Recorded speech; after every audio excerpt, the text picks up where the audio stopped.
ကျမကတော့လူတကာကအယူမလို့တတ်မှတ်ထားကြတဲ့သူပါဒါပေမဲ့ကံကြမ္မာကထူးဆန်းကျင်တော့ဧကရက်မင်းမြတ်ရဲ့မိဖုရားအဖြစ်တင်မြောက်ခြင်းခံခဲ့ရတယ်မင်္ဂလာဦးညမှာအရှင်မင်းကြီးကငကားဝိယုံကိုချုပ်ပြီးခုတင်ပေါ်ထိုင်လိုက်ယုံရှိသေးတယ်ကျမကမနေနိုင်မထိုင်နိုင်သူ့အပေါ်ခုံအုပ်ပြီးနမ်းပစ်လိုက်တာတမျက်နှာလုံးတွေတွေကြီးပဲမင်္ဂလာဦးညမှာဒီလိုမျိုးနမ်းရတာလားအကိုတော့အရှင်မင်းကြီးကမြေခွေးအိုကြီးတကောင်လိုပြုံးလိုက်ပြီးကျမလက်ကိုဆွဲကဒီလိုမျိုးမဟုတ်ဘူးလေကိုတော့တင်ပေးရမလားတဲ့ကျမကငငယ်ကလေးကသူများနဲ့မတူဘူးအပြောကောင်းအောင်ပြောရရင်တော့တိတ်မလိမ္မာတာပေါ့တကယ်တော့ပြောင်ပြောရရင်အယူမလေးပါဒါပေမဲ့ဘယ်သူမှထုတ်မပြောရဲကြဘူးဘာလို့လဲဆိုတော့ကျမအဖေကအာနာကြီးမတဲ့ဝင်ကြီးချုပ်ဖြစ်နေလို့ပဲကျမအသက်4နှစ်အထိစကားကိုပီပီတတ်မပြောနိုင်ပဲတွားရည်တောက်တောက်ကြကလက်ချောင်းလေးတွေကိုစုပ်နေတတ်ပေမဲ့တယောက်ယောက်ကသာကျမကိုလှောင်ရခဲ့ရင်အဲ့ဒီလူဟာဒီကဘာပေါ်မှာရှိတော့မှာမဟုတ်ဘူးအဖေကကျမကိုဒီလောက်တောင်အလိုလိုက်ရတာကသူ့အသက်ကိုကျမကကယ်ခဲ့လို့ပဲ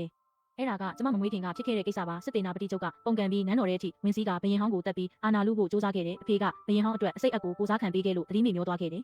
ဘရင်ဟောင်းကဆရာဝန်တော်တွေကိုတနိုင်ငံလုံးအနှံ့ရှာခိုင်းပေမဲ့ဘယ်သူမှမကူနိုင်ခဲ့ဘူးနောက်ဆုံးမှာတောထွက်ရသည့်တပားကအိမ်တော်ကိုရောက်လာပြီးအိမ်တော်ကကလေးတစ်ယောက်ရဲ့ဝိညာဉ်တစ်စိတ်တစ်ပိုင်းကိုယူရမယ်ဒါမှအဖေဖြစ်သူပြန်ကျန်းမာလာမယ်လို့ပြောခဲ့တယ်အဲ့ဒီအချိန်မှာအိမ်တော်မှာအကိုကြီးအပြင်ငွေပိုးလားစိနေတဲ့ကျမပဲအမေးပိုက်ထဲမှာရှိတာအကိုကြီးကမျိုးနွယ်စုရဲ့မျောလင်းချက်ဖြစ်လို့ဝိညာဉ်ကိုမပေးနိုင်ဘူးဒါကြောင့်အဲ့ဒီဝိညာဉ်ကိုကျမစီကပဲယူလိုက်ရတော့တာပေါ့လေတတိယလာပြီး3ရက်မြောက်နေ့မှာကျမကိုမွေးခဲ့တယ်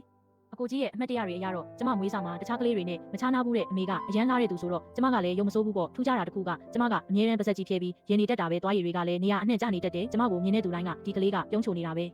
အသားရည်ကလည်းဖြူစင်ပြီးတကယ်အလှလေးဖြစ်လာမှာလို့ပြောကြတယ်ဒါပေမဲ့ကျမအသက်2နှစ်ခွဲအထိစကားမပြောနိုင်သေးတော့အိမ်တော်ကလူတွေကကျမကိုစွန့်တူလို့တန်တရားဝင်လာကြတယ်ဒါပေမဲ့ဘယ်သူမှမပြောရဲကြဘူး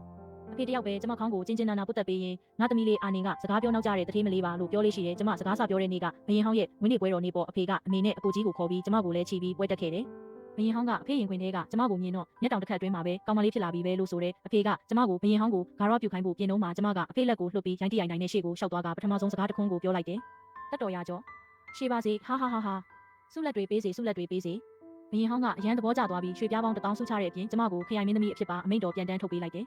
အဖေကကျမစကားပြောတာကိုမြင်တော့ဝမ်းသာလုံးလို့မျက်ရည်တွေတောင်ကျခဲ့ရတယ်။အဲဒီနေ့ကစပြီးကျမစကားဖြည်းဖြည်းချင်းပြောတတ်လာတယ်။ဒါပေမဲ့ကျမကပုံမှန်ကလေးတွေနဲ့တော့မတူသေးဘူး။စကားပြောရင်အေးအေးလူလူနဲ့မပီမတပြောတတ်တယ်လို့လမ်းလျှောက်ရင်လည်းခဏခဏချော်လဲတတ်တော့ကျမကအယူမလေးဆိုတာပိုပြီးအတီးဖြစ်သွားတာပေါ့။